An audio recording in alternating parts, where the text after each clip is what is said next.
اصبح خطر، ما ينفعش يقعد في وسط الناس، ما ينفعش يطلع من غير ليش زي كده، حتى في مكان مقفول. طبعا هو ممنوع كده كده اي كلب بيطلع من غير ليش في الشارع. دلوقتي هنعمل حاجه تانية مع غياس، هو ما يعرفش دارك ولا دارك يعرف، اول مره يتقابلوا. طبطب عليه يا غياس، اعتبره كلبك.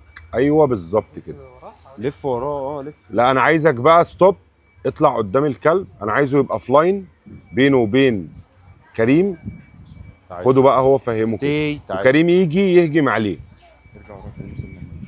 هنا الكلب بيطلب منه يحرس بالسيناريوهات اللي اتعلمها، يأمن شخص هو حتى ما يعرفوش. لذلك احنا بنشتغل في الكلاب في تأمين رجال الأعمال، بتأمين منشآت.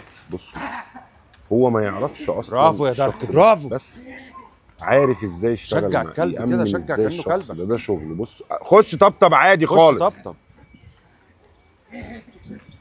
قول له اثبت واوت. اعمل كده، شاطر. قول له اثبت. يبقى يا جماعه اللي بنتكلم فيه كله ان احنا نوصل للناس يعني كلب مدرب على الحراسه، يعني كلب قادر على تقييم المواقف بشكل صحيح، مفيش منه خطوره على الناس.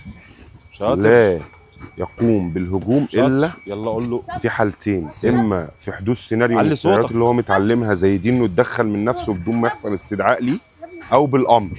سب. لا علي صوتك شويه. سب. نو. سب.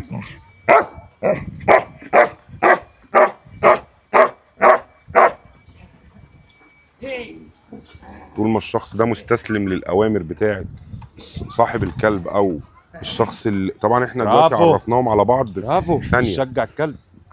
يلا والمره دي علي صوتك. صح ان احنا نديهم وقت مع بعض، والشخص ده يدي الكلب اوامر طاعه ويشتغل علي معاه صوتك. وياكله والى اخره. ثبت.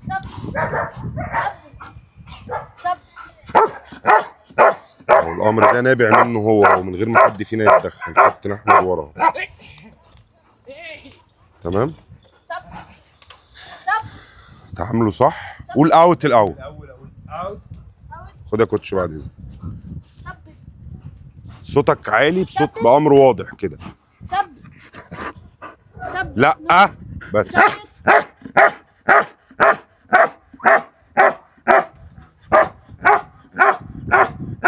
تعالى هنا بقى انت وهنندهله. تعالى يا كوتش انت كمان. هنوقف. يلا قول دارك. كم ليجز. ليجز هنا. ليجز. طبعا هو الولد عشان صوته واطي برضه. تعالى نو ليجز. اقف زي ما انت. بص هو كده فاهم. خلاه في وسطهم بالظبط. حلو جدا والله ما شاء الله. اللهم بارك. اللهم بارك. باي باي. بعته هنا يعض بالامر بدون ما الشخص ده يسبب اي تهديد ليهم.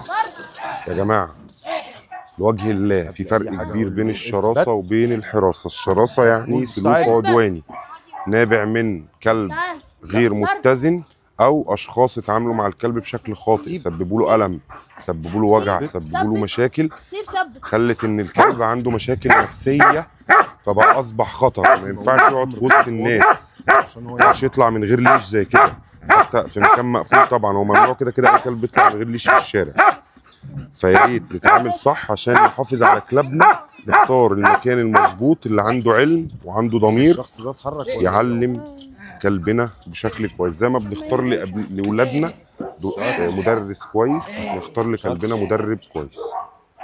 وخلي بالكم من كلابكم ودمتم ان شاء الله سالمين.